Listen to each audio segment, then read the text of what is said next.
Super island tycoon, न्याओ शिलिंग। Hello friends, novel सुनने के लिए मेरे टेलीग्राम चैनल से जुड़े, नॉवेल एक्सप्लेन प्रीमियम से जुड़े। केवल 70 रुपये प्रति माह, हर सप्ताह 2 नए उपन्यास या उपन्यास ऑन डिमांड अपलोड किया जाता है। खंड 1, अध्याय 1। द्वीप शुरू करें। अपनी आंखें खोलें। खिड़की के बाहर स्पष्ट नीला आकाश है। जियांग चेंग बिस्तर पर बैठ गया, पारदर्शी फर्श से छत तक की खिड़कियों को खोल दिया और विला के बाहर आया। यहाँ से आप नीले से फिरोजा, सुंदर और स्वप्निल तक अलग अलग परतों के साथ एक अंतहीन समुद्र देख सकते हैं। 23 डिग्री 26 मिनट उत्तर अक्षांश, 126 डिग्री 48 मिनट पूर्व देशांतर। पन्ना द्वीप पश्चिमी प्रशांत महासागर में स्थित यमातो देश के हचमिया द्वीप, फिलीपींस की सबिक बे और अमेरिकी टैरो द्वीप के 3 प्रमुख सैन्य ठिकानों के बीच ये चीन के पूर्वी चीन सागर और प्रशांत महासागर के समुद्री यातायात हब की रक्षा करता है। ये पूर्वी एशिया से दक्षिण अमेरिका, उत्तरी अमेरिका, रूस महत्वपूर्ण अंतर्राष्ट्रीय जलमार्ग का भौगोलिक स्थान है जिसे ऑस्ट्रेलिया से गुजरना चाहिए। ये बेहद महत्वपूर्ण है। पेसिंग के बाद जियांग चेंग समुद्र तट पर चला गया। चारों ओर देखते हुए मैंने देखा कि प्राकृतिक मूंगा चट्टान खुले समुद्र में हवा और लहरों को अवरुद्ध करते हुए हजारों मीटर सफेद रेतीले समुद्र तटों, रंगीन तैराकी मछली नीचे और नीचे क्रिस्टल साफ पानी और नारियल के पेड़ रेतीले समुद्र तटों और द्वीप पर गठित समुद्र के पानी का निर्माण करते हुए देखा। एक सुंदर तस्वीर। उसके सामने के शानदार दृश्यों को देखते हुए जियांग चेंग ने भरी और डूब गई। वह यहाँ पर्यटक नहीं है, वास्तव में यह उसका निजी द्वीप है। ये सही है, उष्णकटिबंधीय शैली और रणनीतिक महत्व दोनों के साथ ये द्वीप जियांग चेंग का निजी डोमेन है।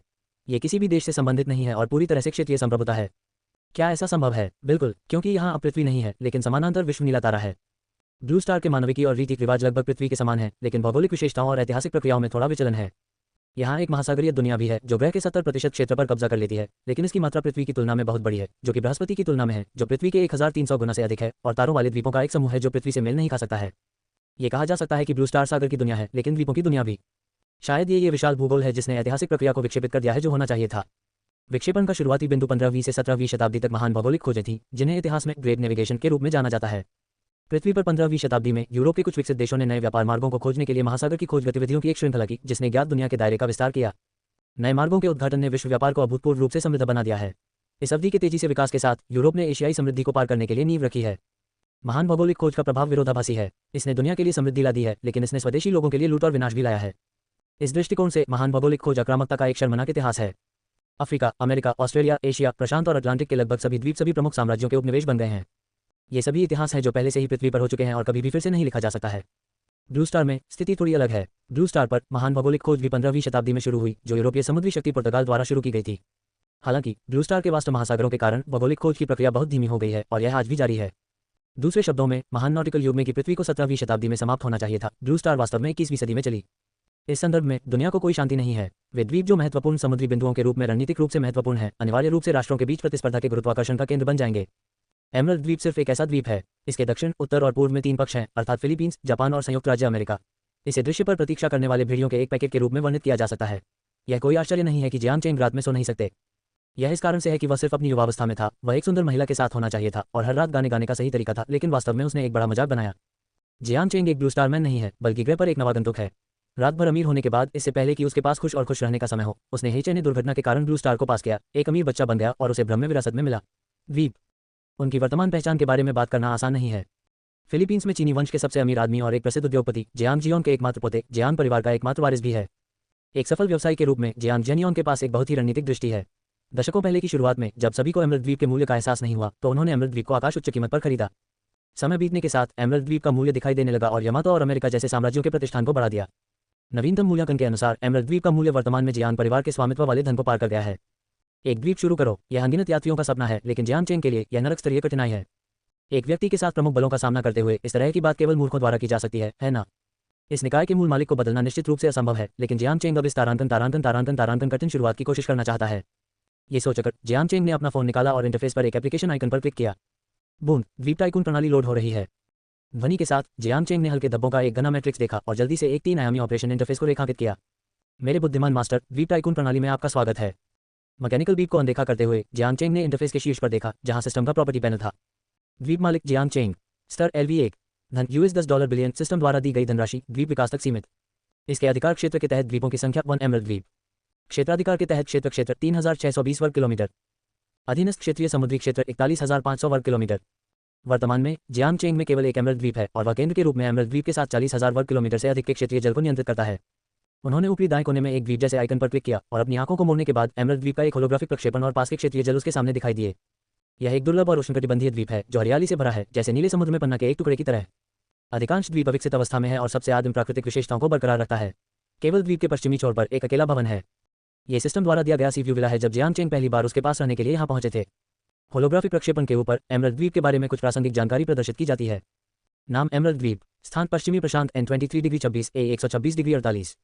संबंधित निजी क्षेत्र, प्राकृतिक रहने योग्य द्वीप, क्षेत्र 3620 वर्ग किलोमीटर, जनसंख्या 1, राजनीति 0, अर्थव्यवस्था 0, सैन्य 0, व्यापक विकास सूचकांक 0, मूल्यांकन $18 और 70 सेंट बिलियन, मूल्यांकन अविकसित कुंवारी भूमि, पश्चिमी प्रशांत में समुद्र का पल, पश्चिमी प्रशांत के परिवहन केंद्र की रखवाली, महान रणनीतिक मूल्य का है और यह समुद्री सैनिकों के लिए जरूरी है। नीमा, ये फिर से क्यों है? एमरल्ड द्वीप की बुनियादी जानकारी को छोड़ने के बाद जब जियांग चेंग की आंखें वैल्यूएशन कॉलम पर गिर गईं, उसका चेहरा अचानक अंधेरा हो गया और वह मदद नहीं कर सका, लेकिन एक शब्द में फट गया। अध्याय 2 द्वीप टाइकून ऐप। जियांग चेंग ने याद किया कि जब उन्होंने इसे कल देखा था तो ये स्पष्ट रूप से $18 और 60 सेंट बिलियन का था, लेकिन केवल एक दिन के बाद ये पतली हवा से $100 मिलियन से बाहर निकलता था। यदि यह जारी रहता है तो वह द्वीप को बेचना चाहता है और एक अमीर आदमी के पास गया है। जीवन के बारे में भूल जाओ, लेकिन इसके बारे में सोचने के बाद ये सामान्य है। ब्लू स्टार पर महान नेविगेशन का युग समाप्त हो रहा है। द्वीपों के लिए विभिन्न देशों के बीच प्रतिस्पर्धा भी तेज है। विभिन्न नए प्रकार के विमान वाहक, युद्धपोत और पनडुब्बियां पकौड़ी की तरह पंक्तिबद्ध हैं और वे गहरे समुद्र में अनदेखे द्वीपों की ओर जा रहे हैं। दुनिया में व्यापक द्वीपों के लिए एक लड़ाई जुनून के साथ मंचन किया जा रहा है। इस संदर्भ में एमरल्ड द्वीप का मूल्य ज्वार के साथ बढ़ने के लिए बाध्य है। इसके अलावा हाल के वर्षों में चीन ने एक आर्थिक टेक ऑफ प्राप्त करने के बाद और खुद को दुनिया की दूसरी सबसे बड़ी अर्थव्यवस्था के रूप में मजबूती से स्थापित किया है। यह एक बाधा भी है। इसने अपना ध्यान भूमि से समुद्र तक बदल दिया है और अक्सर बने रहने के लिए खोज करने के लिए गहरे समुद्र में बेड़े भेजे जाते हैं। कुछ द्वीपों और चट्टानों ने यामाटो साम्राज्य और अमेरिकी साम्राज्य को प्रशांत के दो प्रमुख अधिपति बना दिया, एक गले की तरह महसूस किया। नतीजतन एमरल्ड द्वीप, जो चीन के गले की रक्षा करता है, दोनों देशों के लिए एक महत्वपूर्ण लक्ष्य बन गया है। जब तक एमरल्ड द्वीप पर कब्जा कर लिया जाता है तब तक चीन की समुद्री यातायात धमनियों को काट दिया जा सकता है और एक बंदी जानवर बन सकता है। इससे आप कल्पना कर सकते हैं कि द्वीप के मालिक के रूप में जियांग चेंग को कितना सोने और खाने में परेशानी होनी चाहिए। यह एक बच्चे का खेल नहीं है, लेकिन उसके और जियांग परिवार के अस्तित्व के बारे में है। आइलैंड टाइकून जियांग चेंग का पसंदीदा सिमुलेशन गेम है जो पृथ्वी पर होने पर अन्वेषण, प्रबंधन, मुकाबला और रोमांच को एकीकृत करता है। जियांग चेंग ने ब्लू स्टार को पार करने के बाद वह उसके साथ आया।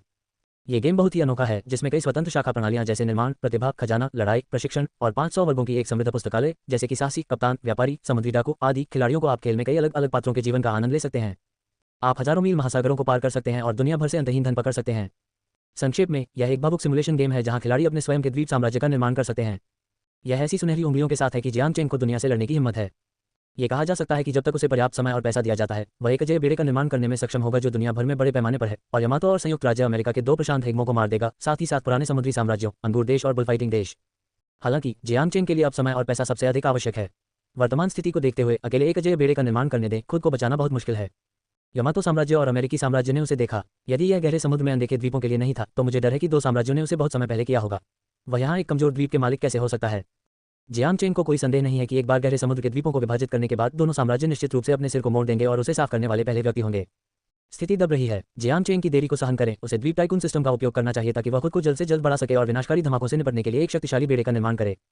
इस बात की बात करते हुए जियांग चेंग ने जो कुछ भी राहत महसूस की है वह यह है कि पृथ्वी की उन्नत तकनीक की तुलना में ब्लू स्टार का मूल प्रौद्योगिकी पेड़ एक निश्चित महान भगवान द्वारा कुटिल लगता है। यहाँ हालांकि सबसे अत्याधुनिक कंप्यूटर प्रौद्योगिकी और इंटरनेट प्रौद्योगिकी भी यहाँ उपलब्ध है, लेकिन सैन्य प्रौद्योगिकी का विकास पृथ्वी की तरह तेजी से नहीं रहा है। एक लंबी दूरी की रणनीतिक बमवर्षक, अंतर्महाद्वीपीय बैलिस्टिक मिसाइल, परमाणु वारहेड आदि नहीं है जो हजारों मील की दूरी पर विरोधियों को नष्ट कर सकते हैं। एक सुपर हथियार पहले कृत्रिम उपग्रह भी नहीं लॉन्च किया गया था। अन्यथा देशों को समुद्र में द्वीपों और चट्टानों की खोज के लिए जाल डालने के लिए बेड़े भेजने के लिए इतना कठिन नहीं होगा। जियांग चेंग की समझ के अनुसार ब्लू स्टार के सैन्य प्रौद्योगिकी विकास का वर्तमान स्तर शायद द्वितीय विश्व युद्ध के प्रारंभिक चरण में पृथ्वी के स्तर के बराबर है और यह मुख्य रूप से नौसैनिक युद्ध हथियारों पर आधारित है, जैसे कि युद्धपोत और भारी गनशिप जो पृथ्वी पर समाप्त हो गए थे। यह अभी भी मुख्य युद्धपोत है जो प्रमुख साम्राज्यों के लिए विकसित करने के लिए प्रतिस्पर्धा कर रहा है। इस तरह जियांग चेंग सहजता से महसूस कर सकता है, अन्यथा कोई फर्क नहीं पड़ता कि वह अपने द्वीप का कितना ठोस बनाता है, वह निश्चित रूप से एक परमाणु वारहेड द्वारा एक प्रतिद्वंद्वी के हमले को रोकने में सक्षम नहीं होगा। यद्यपि द्वीप टाइकून प्रणाली का एक बग स्तरीय अस्तित्व है, चाहे कोई भी द्वीप का निर्माण हो या एक बेड़े का निर्माण हो, विशाल धन की आवश्यकता होती है और ये फंड सीधे उसके वास्तविक खाते से जुड़े होते हैं। दूसरे शब्दों में, जियांग चेंग को अपने द्वीप और बेड़े के निर्माण के लिए सिस्टम की क्षमताओं को उधार लेने के लिए वास्तविकता में पर्याप्त धनराशि अर्जित करनी चाहिए। ये जियांग चेंग के लिए थोड़ा दर्दनाक है। हालांकि उनके पास एक अमीर दादा है। जियांग परिवार के अधिकांश पैसे का उपयोग व्यवसायों को चलाने के लिए किया जाता है और हाल के वर्षों में फिलीपीन सरकार के निरंतर दबाव के साथ जियांग परिवार का व्यवसाय करना अधिक कठिन हो गया है। वर्तमान में इसे जियांग चेंग को स्थानांतरित किया जा सकता है। पैसा भी सीमित है। इसके अलावा द्वीपों का निर्माण और बिल्डिंग बेड़े निश्चित रूप से कुछ ऐसा नहीं है जो एक अमीर परिवार बर्दाश्त कर सकता है। एक भारी युद्धपोत की लागत $100 मिलियन से अधिक है। एल्डर जियांग ने सिर्फ अपने परिवार को खाली कर दिया और जियांग चेंग के लिए एक बेड़े का निर्माण करना पर्याप्त नहीं था। आखिरकार ये चीजें उस पर निर्भर करती हैं। हालांकि जब जियांग चेंग पहली बार यहाँ पहुंचे तब भी उनके खाते में सिस्टम द्वारा उन्हें $10 बिलियन अमेरिकी डॉलर का दान दिया गया था, जिसका उपयोग पूंजी के रूप में किया गया था। यदि आप अपने द्वीप की रक्षा करना चाहते हैं तो निश्चित रूप से आपको एक अजय बेड़े की आवश्यकता है। लेकिन जियांग चेंग जानता था कि अगर वह तुरंत एक बेड़े के निर्माण के लिए इन फंडों का उपयोग करता है तो यह निस्संदेह मुर्गियों और अंडों को मारने का कार्य होगा। $10 बिलियन एक शक्तिशाली बेड़े का निर्माण करने के लिए पर्याप्त है, लेकिन अगर आप यामातो साम्राज्य और अमेरिकी साम्राज्य के सुपर बेड़े का सामना करते हैं तो यह अभी भी पर्याप्त नहीं है और यह उसे थोड़ी देर के लिए झुकना होगा। अंतिम विश्लेषण में जियांग चेंग को स्थायी विकास के मार्ग का पालन करना चाहिए और लगातार पैसा बनाने का एक तरीका खोजना चाहिए। केवल इस तरह से वह भविष्य में अधिक उत्पादों के निर्माण और अपने स्वयं के शक्तिशाली बेड़े के निर्माण के अपने सपने का समर्थन कर सकता है। सौभाग्य से दो साम्राज्यों का वर्तमान रणनीतिक फोकस अभी भी गहरे समुद्र में है, जिसने जियांग चेंग को राहत दी है। पैसा बनाने का एकमात्र तरीका जो जियांग चेंग सोच सकता है वह वाणिज्यिक व्यापार है। जियांग परिवार ने एक उद्योग के रूप में शुरुआत की। जियांग समूह, जिसे श्री जियांग की कड़ी मेहनत और उसके पूरे जीवन में दर्द हुआ था, हमेशा फिलीपींस में एक महत्वपूर्ण अंतर्राष्ट्रीय उद्यम रहा है। इतने अच्छे जीनों के साथ जियांग चेंग को अवसर कैसे याद आ सकता है? और एक भाग्य बनाने की जड़ स्वाभाविक रूप से यह पन्ना द्वीप है। हालांकि वर्तमान एमरल्ड द्वीप अभी भी एक कुंवारी भूमि है और एकमात्र इमारत एक विला है जिसे सिस्टम द्वारा उपहार में दिया गया है।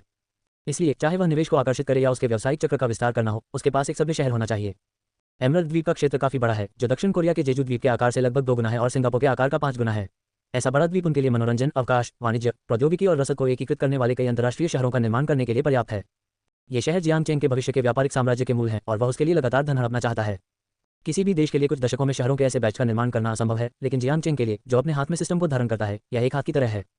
बेशक आधार यह है कि उसके पास पैसा होना चाहिए। द्वीप टाइकून ऐप में एक विशेष निर्माण प्रणाली है जिसमें सैन्य कारखाने, शिपयार्ड, हवाई अड्डे, सैन्य ठिकान, विशाल बंदरगाह, क्रॉस सी ब्रिज, गगनचुंबी इमारतें, मेट्रो नेटवर्क, उपग्रह, अंतरिक्ष शटल, अंतरिक्ष स्टेशन, चंद्र आधार शामिल हैं। सब कुछ स्वर्ग और पृथ्वी पर किया जाता है। जब तक आप पर्याप्त पैसा खर्च करते हैं, तब तक आप इन सुपर प्रोजेक्ट्स को बिना किसी अपवाद के मैजिक ट्रिक की तरह जमीन पर बढ़ा सकते हैं। एक आधुनिक शहर का निर्माण वास्तव में सरल नहीं है, क्योंकि इसे एक पूर्ण परिवहन और शिपिंग प्रणाली की आवश्यकता होती है, साथ ही साथ विभिन्न बुनियादी ढांचे जैसे बिजली, ऊर्जा, संचार और चिकित्सा देखभाल भी।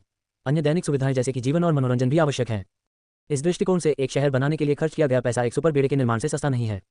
बेशक एक शहर का निर्माण निरंतर सुधार की एक प्रक्रिया होनी चाहिए, और जियांग चेंग ने इसे रात भर करने की योजना नहीं बनाई। उनका वर्तमान विचार पहले एक रिजॉर्ट क्षेत्र विकसित करने, अपने पर्यटन उद्योग को विकसित करने और फिर उद्योग, वाणिज्य और प्रौद्योगिकी उद्योगों में बदलने और अंत में एक व्यापक अंतर्राष्ट्रीय भव्य शहर बनाने के लिए एमरल्ड द्वीप के ज्वालामुखी चमत्कार और द्वीप दृश्यों का उपयोग करना है। यदि आप एमरल्ड द्वीप पर पर्यटन विकसित करना चाहते हैं, तो आपको द्वीप की अच्छी समझ होनी चाहिए, जैसे कि कुछ प्राकृतिक परिदृश्य और स्थलाकृति। सौभाग्य से द्वीप टाइकून ऐप में स्वतंत्र रूप से योजना बनाने की क्षमता है। ये स्वचालित रूप से द्वीप की वास्तविक स्थिति और द्वीप के मालिक की विशेष आवश्यकताओं के अनुसार एक पूर्ण योजना उत्पन्न कर सकता है। जियांग चेंग को केवल इस योजना को लेने और कुछ उपयुक्त समायोजन करने की आवश्यकता है। बस चरण दर चरण निर्माण का पालन करें। इस बारे में सोचने के बाद जियांग चेंग अपने विला में लौट आए और गहन तैयारी शुरू कर दी। अध्याय 3 ट्रांसफॉर्मर फ्लाइंग कार। अगले दिन आकाश स्पष्ट है और आकाश में कोई बादल नहीं है। जियांग चेंग ने अपना नाश्ता समाप्त कर दिया और विला के सामने समुद्र तट पर 2 अंतराल के बाद वह विला के पास एक समाशोधन में आया। इस समय उन्होंने फोन चालू किया, द्वीप टाइकून ऐप के निर्माण प्रणाली को बुलाया और सावधानी से ब्राउज करना शुरू किया। अपनी उंगलियों की फिसलने के साथ विभिन्न इंफ्रास्ट्रक्चर, गगनचुंबी इमारतें, सुपर फैक्ट्रियां और भविष्य की परियोजनाओं के 3D मॉडल एक स्लाइड की तरह उसकी आंखों से अतीत में चमक गए। हर बार जब वह इन सुपर टेक्निकल प्रोजेक्ट्स को देखता है, तो जियांग चेंग उनकी मदद नहीं कर सकता, लेकिन उनके लिए तरसता है। वह उन सभी को एक सांस में बनाने और अपनी आंतरिक दुनिया में भविष्य के शहर को बनाने के लिए इंतजार नहीं कर सकता है, लेकिन वह ये भी समझता है कि इसमें समय लगता है, रातों रात चीजें नहीं होती हैं। इसलिए अपनी उत्तेजना को वापस पकड़े हुए वह तब तक पीछे की ओर स्कैन करना जारी रखता है जब तक कि उसकी उंगलियां गले में नहीं हो जाती। इस समय जियांग चेंग ने एक अजीब कार मॉडल देखा। यह एक साधारण कार के आकार के समान था, लेकिन इसमें 4 छोटे पहिए और फोल्डेबल सीगल विंग्स की एक जोड़ी थी। यह बहुत तकनीकी था। सुव्यवस्थित शरीर और चकाचौंध गहरे काले रंग की पेंटिंग इसे एक पूर्ण धातु बनावट देती है। यदि इसका वर्णन करने के लिए कोई भी शब्द नहीं है, तो यह शांत और चमकदार है। जियांग चेंग कार के 3D मॉडल के शीर्ष पर पहुंचे, जहां इसकी संबंधित जानकारी प्रदर्शित की गई थी। नाम ट्रांसफॉर्मर की फ्लाइंग कार। गुण पानी, भूमि और हवा के लिए 3 उपयोग। शीर्ष गति 180 किलोमीटर घंटा। अधिकतम सीमा 2000 किलोमीटर। लागत $800,000। समय लेने वाली कोई नहीं।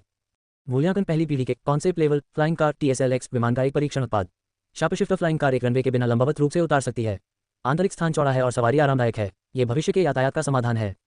ये देखकर जियांग चेंग की आंखें सर्चलाइट्स में बदल गई हैं, जो बेहद चमक रही हैं। यह एक उचित प्रणाली काली तकनीक है। अबाधित जलमार्ग, तेजी से कार्य, यह शार्पशिफ्टर फ्लाइंग कार की मुख्य विशेषता है। इसके साथ जियांग चेंग दुनिया और समुद्र में जाने के लिए बहुत सुविधाजनक है और यह उसे एमरल्ड द्वीप के सर्वेक्षण में बड़ी मदद प्रदान कर सकता है। यद्यपि सिस्टम के सहायक नियोजन समारोह की सहायता से द्वीप के एक 3D मॉडल को उत्पन्न करना संभव है, जियांग चेंग को लगता है कि व्यक्तिगत रूप से कुछ चीजों का अनुभव करना बेहतर है, कम से कम उसे अपने नाम के तहत द्वीप को जानने के लिए। इसके अलावा उनके पास हमेशा कुछ बहुत ही रचनात्मक और भव्य विचार रहे हैं, जिन्हें केवल तभी लागू किया जा सकता है जब वह एमरल्ड द्वीप के बारे में पर्याप्त जानते हैं। सभी बातों पर विचार किया गया। जियांग चेंग अभी भी खुद का निरीक्षण करने का इरादा रखता है। जैसे ही उसने ये सोचा, जियांग चेंग ने एक उंगली बढ़ाई और सीधे विकृति फ्लाइंग कार के मॉडल पर क्लिक किया। प्रकाश की एक लहर के बाद एक हड़ताली अनुस्मारक बॉक्स उसके सामने पॉपअप हो गया और सिस्टम के यांत्रिक अनुस्मारक की आवाज लगी। बूम। शार्पशिफ्टर फ्लाइंग कार एक सिस्टम एक्सेसरी उत्पाद है। यह एक कारखाने के निर्माण की आवश्यकता के बिना उत्पादित किया जा सकता है और इसे समय लेने की आवश्यकता नहीं है। लागत $800,000 है। क्या इसका उत्पादन किया जाएगा? हाँ, थोड़ी सी हिचकिचाहट के बिना जियांग चेंग ने सीधे एक फर्म टकटकी के साथ जवाब दिया। $8 लाख के लिए एक कार खरीदना महंगा लगता है, लेकिन आपको पता होना चाहिए कि शार्पशिफ्टर एक साधारण कार नहीं है। यह एक कार, एक नौक और एक निजी जेट का संयोजन है।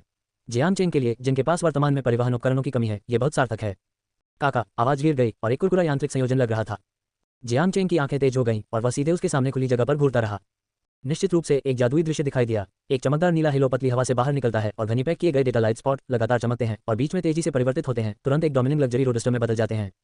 नए और शांत गहरे काले रंग के पेंट, तकनीकी रूप से सुव्यवस्थित शरीर और फोल्डेबल बूल पंखों की एक जोड़ी ये फैलने वाले पंखों के साथ शिकार के एक भयंकर पक्षी की तरह दिखती है और ये लुभावनी है। TSLX शेपशिफ्टर, बस आपको शाओहेई कहते हैं। जियांग चेंग मुस्कुराया और उसके सामने शानदार कार को देखा, बेहद संतुष्ट महसूस किया और लापरवाही से इसे एक नाम दिया। अगले क्षण उसने बाहर छलांग लगाई, दरवाजा खोला और अंदर बैठ गया। एक फ्लाइंग कार की ड्राइविंग विधि एक आधुनिक कार के समान है, सिवाय इसके कि दो विशेष कार्यों को जोड़ा गया है, एक सुपर त्वरण है और दूसरा उड़ान फंक्शन है। अनुभवी चालक जियांग चेंग के लिए एक फ्लाइंग कार चलाना बहुत मुश्किल नहीं है। जियो हेई की ड्राइविंग विधि को पूरी तरह से मास्टर करने में उसके लिए ज़्यादा समय नहीं लगा। स्विच दबाएं, इंस्ट्रूमेंट सेल्फ टेस्ट, फ्लैप के जाने दो, इंजन प्रारंभ करें, थ्रॉटल को धक्का दें, जॉयस्टिक को खींचो, पतवार को मोड़ो। जियांग चेंग ने दोनों हाथों से अपना धनुष खोला और एक चमकदार ऑपरेशन के बाद जियो हेई पहले से ही गर्जना कर रहा था और धीरे धीरे उड़ गया। जैसे जैसे ऊंचाई बढ़ती रहती है, जियांग चेंग की दृष्टि अचानक व्यापक हो जाती है और नीले समुद्र, सुनहरे समुद्र तट, सफेद लहरें और हरे रंग की चोटियों और दूरी में पहाड़ सभी सुंदर दृश्य हैं। वो उसके सामने अनंत सुंदरता को महसूस करते हुए जियांग चेंग मदद नहीं कर सकता था, लेकिन एक चिल्लाने दिया। उड़ान की भावना वास्तव में रोमांचक है। उत्साहित जियांग चेंग ने अचानक एक उंगली को फैला दिया और सीधे सुपर त्वरण बटन दबाया। बूम! अचानक जियो हेई ने एक हिंसक दहाड़ दिया और एक धधकती नीली लौ उसकी पूंछ से उछली और फिर वह आने वाली समुद्री हवा ले गया और आकाश में बढ़ गया। अगले कुछ दिनों में जियांग चेंग पूरी तरह से एक कड़ी मेहनत करने वाली छोटी मधुमक्खी में बदल गया और एमरल्ड द्वीप पर व्यस्त हो गया। उन्होंने जियो हेई को पहाड़ों पर और झील के पार हर जगह लगभग हर दिन जल्दी और शाम को निकाल दिया। जियो हेई की सुविधा के साथ उनके पैरों के निशान कुछ ही दिनों में पूरे द्वीप में फैल गए हैं। फिर सिस्टम द्वारा प्रदान की गई कुछ भूवैज्ञानिक जलवायु और अन्य जानकारी के साथ संयुक्त जियांग चेंग ने एमरल्ड द्वीप की मूल स्थिति का पता लगाया है और यहाँ तक कि कुछ प्रमुख बाहरी द्वीपों, पहाड़ों, झीलों, नदियों, बे, समुद्र तटों और अन्य भौगोलिक इकाइयों के लिए भी शुरू किया है। नाम के साथ इसने अंततः एमरल्ड द्वीप का एक व्यापक मानचित्र बनाया और पिछले कुछ दिनों में सर्वेक्षण के माध्यम से जियांग चेंग को अपने नाम के तहत एमरल्ड द्वीप की गहरी समझ है। वास्तव में एमरल्ड द्वीप एक भी द्वीप नहीं है। इसके आसपास के क्षेत्र में 12 बाहरी द्वीप हैं। सबसे बड़ा आइवरी द्वीप आकार में 15 वर्ग किलोमीटर है और सबसे छोटा ऑक्टोपस द्वीप केवल 0.3 वर्ग किलोमीटर है। विभिन्न आकृतियों के ये बाहरी द्वीप जंजीरों के रूप में एमरल्ड द्वीप के दक्षिण पश्चिम में बिखरे हुए हैं, जो आकाश से नीचे देख रहे हैं, जैसे कि पन्ना मोती की एक स्ट्रिंग। मुख्य द्वीप एमरल्ड द्वीप एक विशिष्ट ज्वालामुखी द्वीप है जो एक पनडुब्बी ज्वालामुखी के विस्फोट से बनता है। द्वीप के उत्तरी भाग में 70 से अधिक निष्क्रिय ज्वालामुखी हैं, जो अजीबोगरीब स्थलाकृति और सुंदर दृश्यों के साथ हैं। एमरल्ड द्वीप का एक विशेष भौगोलिक स्थान है। ये पश्चिमी प्रशांत महासागर की सीमा पर स्थित है। यामातो हचिमिया द्वीप नौसैनिक अड्डे से 880 नॉटिकल मील, फिलीपींस में सबिक बे नेवल बंदरगाह से 1120 नॉटिकल मील दूर और टैरो द्वीप पर अमेरिकी नौसेना अड्डे से 1750 नॉटिकल मील दूर है। 3 प्रमुख सैन्य ठिकानों ने केंद्र में एमरल्ड द्वीप को घेर लिया। यही कारण था कि जियांग चेंग परेशान थे। अध्याय 4 उपनगरों में और आधार। हाल के वर्षों में 3 प्रमुख सैन्य ठिकानों का काम अक्सर और लगातार अधिक युद्धपोतों को स्टेशन पर भेज रहा है। उनकी भेड़िया महत्वाकांक्षाएं स्पष्ट हो गई हैं। इस संबंध में जियांग चेंग ने द्वीप टाइकून ऐप की खुफिया प्रणाली के माध्यम से कुछ प्रासंगिक जानकारी भी एकत्र की। बेशक जानकारी के ये टुकड़े सभी समय संवेदनशील हैं और केवल कुछ संदर्भ मूल्य हैं, जो उसके लिए युद्ध के समय के निर्णय लेने के लिए पर्याप्त नहीं है। फिर भी जियांग चेंग बहुत संतुष्ट है। ये कहने के लिए कि 3 प्रमुख सैन्य ठिकानों में से जियांग चेंग के लिए सबसे अधिक धमकी देने वाला हचिमियाजिमा नौसेना अड्डा है, जो उसके सबसे करीब है। हचिमियाजिमा नौसेना अड्डा यामातो किंगडम का दूसरा सबसे बड़ा नौसैनिक अड्डा है। ये हचिमियाजिमा के जिन्नवू खाड़ी में स्थित है। इसका एक बेड़ा मुख्यालय है और तीसरे और छठे संयुक्त बेड़े को नियंत्रित करता है। उनमें से तीसरा संयुक्त बेड़ा सबसे शक्तिशाली है, जिसमें 4 नागाटो क्लास विशाल भारी बख्तरबंद विमान वाहक हैं, जिसमें 4.7 टन का पूर्ण लोड विस्थापन, 32 समुद्री मील की अधिकतम गति, 90 वाहक आधारित विमान और 3000 का एक चालक दल है। यामातो में एक प्रसिद्ध शिपयार्ड कावासाकी हैवी इंडस्ट्रीज द्वारा निर्मित नागाटो क्लास विमान वाहक आजकल सबसे उन्नत लड़ाकू विमान वाहक में से एक है। ये टन भार, गति, मारक क्षमता और अन्य पहलुओं की परवाह किए बिना दुनिया में एक अग्रणी स्थिति में है। इसके अलावा इस प्रकार के विमान वाहक भी विभिन्न प्रकार के उन्नत सेनानियों से सुसज्जित हैं, जैसे कि प्रकार के 0 सेनानियों, टाइप 99 डाइव बॉम्बर्स और टाइप 97 नेवल अटैक विमान। इसमें बकाया महासागर गोइंग अटैक क्षमताएं हैं और एक समुद्र में मोबाइल बुर्ज है जो सभी विरोधियों को भयभीत बनाता है। तीसरे संयुक्त बेड़े में अन्य प्रकार के युद्धपोत, विध्वंसक और क्रूजर की संख्या 50 से अधिक तक पहुंच गई है, जिससे यह एक सत्य सुपर अजय बेड़े बन गया है। तीसरा संयुक्त बेड़ा द्वीपों के लिए लड़ने के लिए प्रशांत महासागर में गहराई से जाने के लिए यामातो देश का तीर बल है। इसने यामातो देश के लिए महान सैन्य योगदान दिया है, कई कीमती द्वीपों और चट्टानों को पकड़ लिया है और देश के क्षेत्र और प्रभाव क्षेत्र का बहुत विस्तार किया है। कहा कि यामातो में सबसे प्रतिष्ठित सुपर बेड़ा है। हालांकि तीसरा संयुक्त बेड़ा पूरे साल प्रशांत के गहरे महासागर में गश्त करता है, द्वीप शिकार मिशन का प्रदर्शन करता है और शायद ही कभी हचिमिया द्वीप आधार पर लौटता है। इसमें गहरे समुद्र में आपूर्ति के लिए समर्पित विदेशी आधार भी हैं। इसलिए केवल छठा संयुक्त बेड़ा वास्तव में हचिमिया द्वीप आधार पर तैनात है। छठा संयुक्त बेड़ा, जिसे झेंगनान फ्लीट के रूप में भी जाना जाता है, यामातो साम्राज्य का एक नया स्थापित बेड़ा है। ये दक्षिण पश्चिमी क्षेत्र में क्षेत्रीय विकास मिशनों के लिए जिम्मेदार है और कुछ अपतटीय गश्ती मिशन भी करता है। जैसा कि चीन ने हाल के वर्षों में अपनी महासागर गोइंग गतिविधियों में वृद्धि की है, इसके पास चीनी अभियान बेड़े के आंदोलनों की निगरानी करने और आवश्यक होने पर कुछ विशेष कार्रवाई करने के लिए IT का उपयोग करने के लिए एक और जगह है। इस पृष्ठभूमि के खिलाफ छठे बेड़े ने भी हाल के वर्षों में अपनी सेनाओं को लगातार भर्ती और विस्तारित किया है। बेड़े के आकार और युद्धपोतों की गोलाबारी दोनों में बहुत सुधार हुआ है। वर्तमान में बेड़े में 2 नए मध्यम आकार के विमान वाहक हैं, अर्थात चिटोज और यूलॉन्ग 3.8 टन के पूर्ण लोड विस्थापन के साथ 34 समुद्री मील की अधिकतम गति और विभिन्न प्रकार के 65 विमान जैसे 0 सेनानियों और 99 गोता बमवर्षकों। इसके बैनर के तहत 4 नए युद्धपोत, 6 विध्वंसक, 12 फ्रिगेट और 30 से अधिक अन्य प्रकार के हमले जहाज हैं जो अभी लॉन्च किए गए हैं। संक्षेप में यह एक नए प्रकार का बेड़ा है जिसमें बहुत बड़े पैमाने पर और बेहतर मुकाबला प्रभावशीलता है। पूरे एशिया को देखते हुए यह एक विशाल भी है। कुछ मामलों में समुद्र में देश को नष्ट करने के मिशन को पूरा करना भी पर्याप्त है। यह इस बेड़े की ताकत को दर्शाता है। मजबूत उल्लेख किए बिना कि तीसरा संयुक्त बेड़ा कब वापस आ जाएगा। छठा संयुक्त बेड़ा अकेले एशियाई देशों को कुचलने के लिए पर्याप्त है। अकेले पोलिश कमांडर जियांग चेंग को छोड़ दें। यहाँ तक कि अगर जियांग चेंग अब सैन्य उद्योग विकसित करने और नए युद्धपोतों का निर्माण करने के लिए कड़ी मेहनत कर रहा है तो वह थोड़े समय में पकड़ नहीं सकता है। जियांग चेंग के लिए उनके पास अभी भी एक लंबा लंबा रास्ता तय करना है। आगे की सड़क लंबी और ऊबड़ खाबड़ है। हचिमियाजिमा नौसेना अड्डे के अलावा अन्य 2 नौसेना ठिकानों ने भी जियांग चेंग को सिरदर्द का कारण बना दिया। बीए मियाजिमा बेस की तुलना में फिलीपींस में सुबिक बे नेवल बंदरगाह, हालांकि समग्र ताकत बहुत खराब है, इसे नजरअंदाज नहीं किया जा सकता है। सुबिक बे फिलीपींस में लुजोन द्वीप के दक्षिण पश्चिम में स्थित है।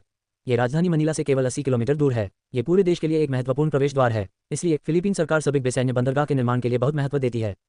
वर्तमान में सबसे शक्तिशाली उत्तरी बेड़े एक रक्षात्मक रणनीति को लागू करने के लिए यहाँ तैनात है। हालांकि कोई विमान वाहक संगठन नहीं है, लेकिन असाधारण मारक क्षमता के साथ अमेरिकी साम्राज्य से खरीदे गए 4 भारी युद्धपोत भी हैं। 20 से अधिक अन्य प्रकार के हमले जहाज भी हैं। कोई फर्क नहीं पड़ता कि 4 भारी युद्धपोत अकेले किसी भी प्रतिद्वंद्वी को खौफ करने के लिए पर्याप्त हैं। अंत में टैरो द्वीप पर अमेरिकी प्रशांत नौसेना अड्डा है। हालांकि टैरो द्वीप का आधार एमरल्ड द्वीप से सबसे दूर है, ये 3 ठिकानों में से सबसे शक्तिशाली है। आधार आधुनिक डॉक, हवाई अड्डों, पनडुब्बी होमपोर्ट और अन्य बड़े पैमाने पर सैन्य सुविधाओं से लैस है। ये पश्चिमी प्रशांत में अमेरिकी साम्राज्य की रणनीतिक नौसेना और हवाई सीमा की स्थिति है। अमेरिकी साम्राज्य का 7वां बेड़ा तैनात है। केवल विमान वाहक की संख्या 5 से अधिक जहाज हैं, जिन्हें जे डिवीजन कहा जा सकता है। अकेले जहाजों के टन भार के बारे में भले ही यमातो साम्राज्य के तीसरे और छठे संयुक्त बेड़े को एक साथ जोड़ा गया हो, लेकिन उन्हें मिलान नहीं किया जा सकता है। यह इस बेड़े की शक्तिशाली ऊर्जा को दर्शाता है। सौभाग्य से टैरो द्वीप का आधार एमरल्ड द्वीप से काफी दूर है, अन्यथा जियांग चेंग को वास्तव में सोने और खाने में परेशानी होगी। जब उन्हें पता चला कि अपने और अपने भविष्य के प्रतिद्वंद्वी के बीच एक अंतर था, तो जियांग चेंग वास्तव में भयभीत था। तीनों ठिकानों की संयुक्त शक्ति वास्तव में भयावह है। फिलीपींस को अलग करते हुए यमातो साम्राज्य गुप्त रूप से हाल के वर्षों में एशिया में प्रभुत्व की नीति को लागू कर रहा है और कुछ दक्षिण पूर्व एशियाई देशों में अक्सर युद्ध शुरू किया है। इसने आश्चर्यजनक धन की भारी मात्रा को जब्त कर लिया है और अभूतपूर्व आर्थिक शक्ति प्राप्त की है, और इसकी सैन्य ताकत ज्वार के साथ बढ़ी है, और यहाँ तक कि अमेरिकी साम्राज्य के मूल प्रशांत अधिपति को चुनौती देने की ताकत भी है।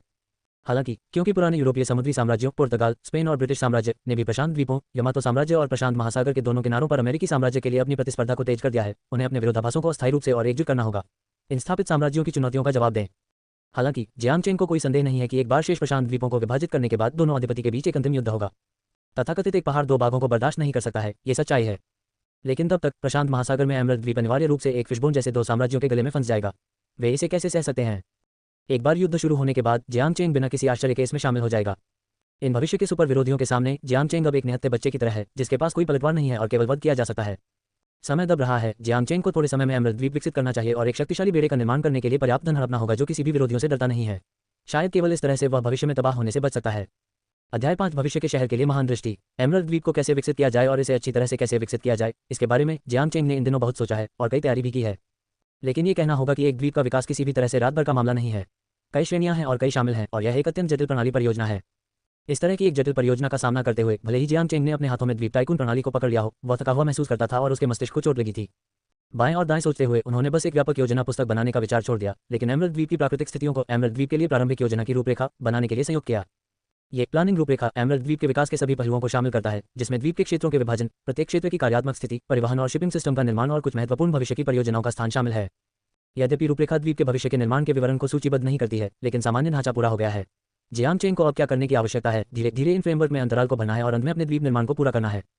एक द्वीप का निर्माण, विशेष रूप से एमरल्ड द्वीप जैसे एक बड़े द्वीप को दाने नहीं होना चाहिए, बल्कि वैज्ञानिक और उचित होना चाहिए। जियांग चेंग की दृष्टि के अनुसार 3600 वर्ग किलोमीटर की विशाल भूमि के साथ एमरल्ड द्वीप पर 2 से 3 अंतर्राष्ट्रीय महानगरीय और 3 से 5 विश्व प्रसिद्ध रिजॉर्ट्स बनाना संभव है। इस महत्वाकांक्षी लक्ष्य को प्राप्त करने के लिए जियांग चेंग को पहली बात यह है कि भविष्य में उचित विकास के लिए एमरल्ड द्वीप के क्षेत्र को विभाजित करना है। शहरी क्षेत्रों के विभाजन के बारे में जियांग चेंग मुख्य रूप से पहाड़ों और नदियों के सिद्धांत को सुविधाजनक है और स्थानीय परिस्थितियों के उपाय का अनुसरण करता है, जो कि प्राकृतिक भौगोलिक विशेषताओं जैसे पहाड़ों और नदियों के अनुसार प्रशासनिक क्षेत्रों को विभाजित करना है। एमरल्ड द्वीप का मुख्य द्वीप लगभग अंडाकार है, उत्तर से दक्षिण से लगभग 527 किलोमीटर लंबा और पूर्व से पश्चिम तक 283 किलोमीटर। द्वीप ज्यादातर बेसिन और मैदानी इलाकों के साथ है। द्वीप के उत्तर और दक्षिण की ओर बड़ी ताजे पानी की झीलें हैं, अर्थात वेशन झील, जो पहाड़ों और फ्यूयू झील से रहती हैं, जो चंद्रमा से मिलती जुलती हैं। ये 2 झीलें द्वीप पर 7 मुख्य नदियों से जुड़ी हैं और पूरे पन्ना द्वीप की पारिस्थितिक जल प्रणाली का गठन करती हैं। द्वीप की प्राकृतिक स्थितियों के अनुसार, जैसे कि पहाड़ों, स्थलाकृति और जल स्रोतों, जियांग चेंग ने सीधे पन्ना द्वीप को 3 प्रमुख शहरी क्षेत्रों में विभाजित किया और एक कलम के स्ट्रोक के साथ 4 प्रमुख अवकाश क्षेत्रों में। 3 मुख्य शहरी क्षेत्र लापुता, गोंजल और लुलन हैं। 4 प्रमुख अवकाश क्षेत्र ड्रीम पैराडाइज हॉलिडे जोन, ज्वालामुखी park holiday zone, blue hole holiday zone और एंजल बीच हॉलिडे जोन हैं। इन जिलों के नाम निश्चित रूप से यादृच्छिक नहीं है, लेकिन जियांग चेंग के गहरे अर्थ के साथ। सबसे पहले लापुता शहर। इस शहर के नाम के लिए प्रेरणा एक विश्व प्रसिद्ध पुस्तक से आती है जिसे जियांग चेंग ने अपने पिछले जीवन में पढ़ा है, गुलिवर की यात्रा। इस पुस्तक में लापुता नामक एक जगह का नाम उल्लेख किया गया था, जिसका अर्थ है लैटिन में फ्लोटिंग आइलैंड, जो आकाश में शहर है। इस शहर के बारे में कई कॉमिक्स और साहित्यिक कार्यों का भी हवाला दिया गया है और इसके बारे में विभिन्न सुंदर विचार किए गए हैं। समय के साथ क्लाउड पर बनाया गया एक शहर लापुटा प्रौद्योगिकी और समृद्ध भूमि का पर्याय बन गया है, जिसे मानव तक नहीं पहुंच सकता है, दुनिया में प्रशंसा और मोहित हो सकता है। जियांग चेंग की योजना में लापुता सिटी इन द स्काई की अपनी महत्वाकांक्षाओं के साथ उनके भविष्य के व्यापार साम्राज्य और द्वीप साम्राज्य का मूल है। सिस्टम में सभी विज्ञान, fire architecture, super engineering, black technology और फ्यूचर टेक्नोलॉजी यहाँ पूरी हो जाएगी और दुनिया की आंखों को चमकेंगी। दूसरे, गोंजल सिटी। गोंजल या ज्ञानजार का अर्थ है लैटिन में भटकने वाला स्थान अर्थात भटकने का शहर। जियांगचेंग की दृष्टि में वह एक आकर्षक शहर बनाने की उम्मीद करता है जो जीवन से भरा है और लोगों को रोकने और सुस्त करने के लिए आकर्षित करता है। ये शहर गर्मजोशी से भरा है, विभिन्न प्रकार की संस्कृतियों को सहन करता है और इसका अपना अनूठा आकर्षण है। ये दुनिया को एक शांतिपूर्ण बंदरगाह प्रदान कर सकता है जिससे लोगों को एक विदेशी देश में भी अपने गृहनगर की गर्मी महसूस हो सके, अपनेपन की एक अनूठी भावना। और गोंजालेस भविष्य में ऐसा शहर होगा। अंत में, लुलन सिटी। मूल रूप से पश्चिमी क्षेत्रों में एक प्राचीन शहर, लुलन मानव इतिहास में एक रहस्यमय नाम है और सभी चीनी के लिए अपरिचित नहीं होगा। इसमें एक शानदार सभ्यता थी जिसने इसे एक ऐसी जगह बना दिया जिसे पूरे विश्व सांस्कृतिक इतिहास में नजरअंदाज नहीं किया जा सकता था और लुलन संस्कृति का गठन किया जिसे दुनिया का सबसे मानवतावादी परिदृश्य कहा जा सकता है। लुंटाई प्राचीन शहर, क्यूमो साइट, प्राचीन कब्रें, प्राचीन फेंगसुई ममिया, प्राचीन रॉक भित्तिचित्र, चीनी दस्तावेज, 5 बार पैसे। सभी प्रकार के अनियंत्रित सांस्कृतिक अवशेष ये साबित कर सकते हैं कि पश्चिमी क्षेत्रों की इस उजाड़ भूमि पर एक शानदार सभ्यता का जन्म हुआ था जो पीले रेत से भरा है और दुनिया का ध्यान आकर्षित किया है। इसके गायब होने का कारण अभी भी एक अनसुलझा रहस्य है। कुछ लोग कहते हैं कि यह एक शक्तिशाली देश द्वारा आक्रमण था और युद्ध से नष्ट हो गया था। दूसरों ने कहा कि यह पारिस्थितिक गिरावट और जल स्रोतों की कमी के कारण था। दूसरों ने कहा कि यह एक प्लेग बीमारी या जैविक आक्रमण था। संक्षेप में, कई प्रकार के कथन हैं। किसी भी मामले में लुलन की रहस्यमय भूमि में एक चमकदार ओएसिस सभ्यता का जन्म सबके बाद हुआ था और दुनिया अभी भी दिखती है और याद करती है। जियांगचेंग ने अपने शहर को ऐसा नाम दिया और उसका इरादा स्पष्ट था। वह स्काई सिटी और भटकने वाले शहर से अलग एक और शहर बनाना चाहता था। सभ्यता का शहर। इस शहर में अनगिनत संग्रहालयों, कला दीर्घाओं, पुस्तकालयों, विज्ञान और प्रौद्योगिकी संग्रहालयों, भविष्य के संग्रहालयों, एरोस्पेस संग्रहालयों को भविष्य में बनाया जाएगा। दुनिया के सभी उम्र को कवर किया जाएगा और यहाँ तक कि ब्रह्मांड की गहराई में महान सभ्यताएं, खजाने, सांस्कृतिक अवशेष और खजाने दुनिया भर से हड़प गए। 3 प्रमुख शहरी क्षेत्र भविष्य में पूरे पन्ना द्वीप की आर्थिक जीवन रेखा होंगे। वे भविष्य के शहर के बारे में सभी जियांगचेंग के भ्रम को आगे बढ़ाएंगे और पहले साम्राज्य के निर्माण के जियांगचेंग के अंतिम सपने को प्राप्त करने के लिए स्थायी और मजबूत ड्राइविंग बल प्रदान करेंगे। 2.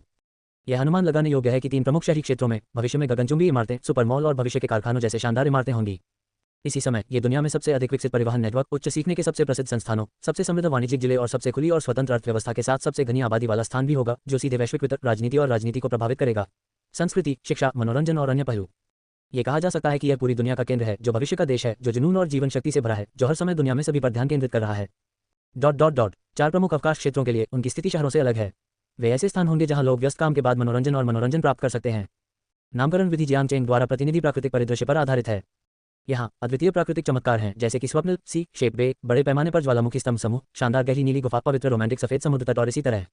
ये हॉलिडे स्पेशल जोन जियांगचेंग का अगला डेवलपमेंट फोकस होंगे। पर्यटन उद्योग की अपनी भविष्य की दृष्टि में उनके पास एक महत्वपूर्ण स्थिति है और वह उसे अपने जीवन में सोने का पहला बर्तन कमाएगा। अध्याय 6 ड्रीम पैराडाइज रिजॉर्ट जोन का विकास। वैश्वन। सूरज चमक रहा है और हवा कोमल है। जियांगचेंग ने धूप के चश्मे पर रखा, समुद्र तट की कुर्सी पर आराम से लेट गया, उसके हाथ में नारियल का रस पीते हुए। वैशाबे नाम जियांगचेंग नाम है, विशेष रूप से उस स्थान के लिए नामित है जहां वह रहता है। यह एमरल्ड द्वीप के पश्चिम में स्थित है और प्रशासनिक प्रभाग में angel beach resort special zone से संबंधित है। यहाँ खाड़ी एक मेनिस्कस के आकार में है, समुद्र तट का बिस्तर चौड़ा और कोमल है और रेत शुद्ध सफेद और ठीक है, इसलिए नाम। अन्य रिजॉर्ट्स की तुलना में यहाँ की वनस्पति रसीला है, हवा ताज़ा है और पर्यावरण शांत है, एक निजी स्थान बना रहा है जिसे कोई भी परेशान नहीं कर सकता है। सुरम्य प्राकृतिक दृश्यों के साथ युग्मित ये रहने के लिए एक आदर्श स्थान बन गया है। बढ़िया जगह। पहले दिन के रूप में वह यहाँ आया था। जियांगचेंग ने इसे पसंद किया और इसे एक बस्ती के रूप में चुनने में संकोच नहीं किया। नारियल के रस का एक घूंट लेने के बाद जियांगचेंग ने अपना मोबाइल फोन निकाला और द्वीप टाइकून ऐप खोला। संपत्ति पैनल पर क्लिक करें और एमरल्ड द्वीप के 3 आयामी होलोग्राफिक प्रक्षेपण आपके सामने एक स्क्रॉल की तरह सामने आता है। जियांगचेंग ने 3 उंगलियों को फैलाया और उन्हें एमरल्ड द्वीप के पश्चिमी छोर पर इशारा किया। बाहर की ओर एक शॉट के साथ वैशा खाड़ी जहां वह बढ़ गया था और स्पष्ट हो गया था। वास्तव में ये भी एक अच्छी जगह है जो विकसित होने लायक है, लेकिन ये देखते हुए कि वह यहाँ रह रहा है, जियांगचेंग कुछ समय के लिए परेशान नहीं होना चाहता है। इसके अलावा हालांकि पर्यावरण आरामदायक है और हवा उज्ज्वल है, देखने और खेलने के लिए दर्शनीय स्थल थोड़ा पर्याप्त है, इसलिए ये सेंटोरियम बनाने, विला, उच्च अंत होटल और अन्य जीवित इमारतों को देखने के लिए अधिक उपयुक्त है। एमरल्ड द्वीप की प्रतिष्ठा का निर्माण करने के लिए जियांगचेंग ने महसूस किया कि अभी भी एक सुंदर स्थान विकसित करना आवश्यक है जो वास्तव में पर्यटकों का ध्यान आकर्षित कर सकता है। इसे ध्यान में रखते हुए ड्रीम पैराडाइज रिजॉर्ट जोन विशेष रूप से उपयुक्त है। जियांगचेंग ने एमरल्ड द्वीप के पूर्व में ड्रीम बे को बड़ा करने के लिए अपनी उंगली को स्थानांतरित कर दिया। ये ड्रीम पैराडाइज रिजॉर्ट का मुख्य क्षेत्र है जो प्रशांत महासागर का सामना कर रहा है, कोमल समुद्री हवा, प्रचुर मात्रा में मछली और अंतहीन सुनहरे रेतीले समुद्र तटों के साथ। पूरा समुद्र तट लगभग 10 किलोमीटर तक फैला है। रेत सुनहरा पीला है और रेत नाजुक और नर्म है। गोल्डन बीच और नीला आकाश एक दूसरे को दर्शाते हैं, एक शानदार तस्वीर बनाते हैं। सबसे आश्चर्यजनक चीज दूरी में रंगीन और रंगीन समुद्री पानी है। प्रकाश के परिवर्तन के कारण पूरा समुद्री क्षेत्र धीरे धीरे बदलते काल्पनिक रंग, शानदार और रंगीन प्रस्तुत करता है। समुद्र में अजीब मूंगा भित्तियों और रंगीन तैराकी मछलियों को उनके अंदर और बाहर शटल, जो बेहद सुंदर है। कुल मिलाकर ड्रीम पैराडाइज रिजॉर्ट में निस्संदेह एक अद्वितीय प्राकृतिक परिदृश्य है और पहले विकसित होने के लिए सबसे उपयुक्त सहारा है। ये बात है, जियांगचेंग ने तुरंत निर्णय लिया और ड्रीम पैराडाइज रिजॉर्ट को पहले विकास स्थल के रूप में चुना।